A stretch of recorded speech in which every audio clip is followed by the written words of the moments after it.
Hi, I'm Garrett. And I'm Rachel, and welcome back to the Summer of Creativity with the Overmeyer Center. Today we're talking with Cindy Aitken on how to effectively tell a story.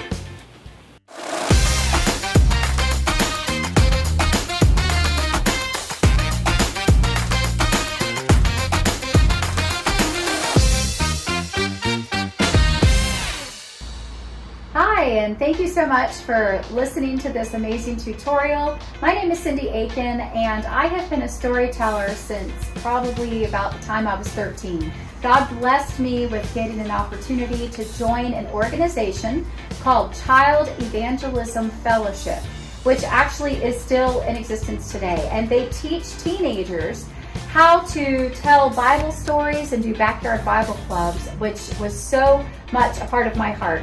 I grew up in a time where a lot of my friends had not heard the gospel, and I just thought this was crazy. I grew up in a home where I had, and so I thought everybody's heard the gospel. So I went off to this camp and I learned how to storytell. I learned how to leave people with a cliffhanger so that they want more. And then I came back to my area and we did backyard Bible clubs for that summer. I did that again the next summer, and I realized that God had given me quite a passion for not only storytelling, but also for teaching others how to storytell. So as I grew up and I went into college, I took a trip actually to India.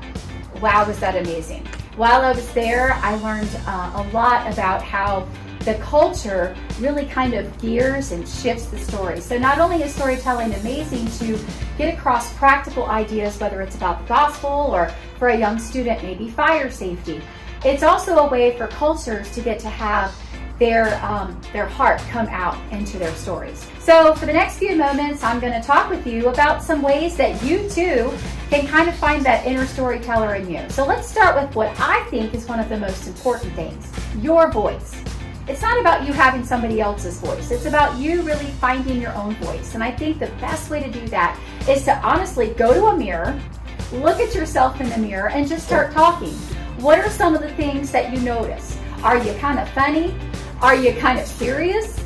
Do you kind of shift your inflection when you're talking to yourself in the mirror?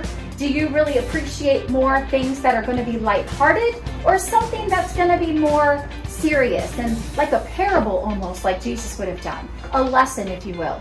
So when I first learned and discovered myself and my inner voice, or my storytelling voice, if you will, I love humor. Like, humor is what gets me through life. Just last night, on the way home from Vacation Bible School, my kids and I are just rolling along, and all I can think about is going to bed, and what happens next? The tire blows out. We had gone through a construction area, and no time flat, my tire was flat. And I thought to myself, oh my word, how am I ever going to get through this? So instantly, I started making jokes. That's my way of kind of moving through things. So you find what works for you. After you figure out if it's serious or a lesson, or humor with a lesson, then go to the next thing. Do you love using inflection, higher, lower, slower, faster? Because when you watch a story or hear a story, let's take the tortoise and the hare, for example.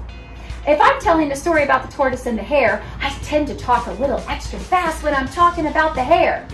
But I talk a little slower and really take my time, and possibly even do some slow movements to create that atmosphere for the tortoise. So think about a story that you love.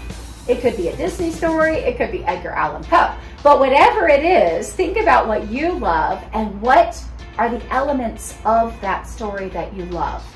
Do you love that it could be a more slow, serious sort of event, or something that you would want to have faster, more happy-go-lucky? Okay, so the first thing, kind of finding your voice by looking in the mirror. Second thing, thinking about stories that you enjoy. And then lastly, just jump in there and start storytelling to your friends or family and asking them, what do they love most about what you're doing?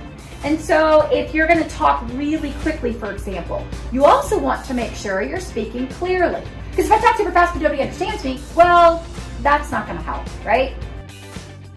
So just enjoy your time, enjoy what you're doing. And for me, for example, I love using the storytelling to really create practical things for whether it's students or whether it's adults to remember. Because the reality is we all have a story to share, and God uses our story. He uses stories, just like he did in the New Testament with parables. He uses those to make a difference. So find your voice and find that difference that you want to make.